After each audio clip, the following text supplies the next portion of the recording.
Korban yang bernama Alimudin mengurus kartu tanda penduduk untuk keperluan kartu BPJS. Alimudin, warga Bulukumba, Sulawesi Selatan, meninggal saat mengurus IKTP di kantor Disduk Capil. Alimudin mengurus kartu tanda penduduk untuk keperluan BPJS Kesehatan. Terdesak biaya untuk operasi, pihak keluarga akhirnya mengeluarkannya dari rumah sakit yang dibuktikan dengan surat pernyataan. Sebelum meninggal, Alimudin dirawat di Rumah Sakit Sultan Daeng Raja Bulukumba karena mengalami penyumbatan usus. Setelah diobservasi, pasien dianjurkan untuk dioperasi.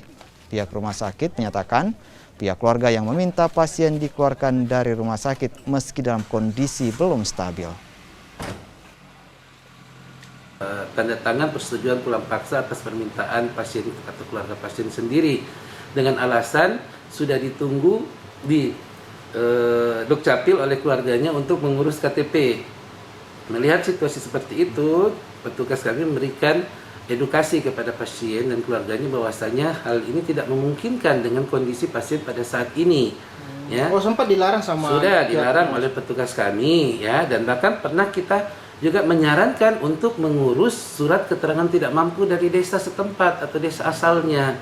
Karena kabupaten kita ini mempunyai program, pemerintah kabupaten kita ini mempunyai program untuk memberikan jaminan pelayanan kesehatan bagi warganya yang kurang mampu, yang tidak memiliki jaminan pelayanan kesehatan atau yang dikenal dengan surat keterangan tidak mampu.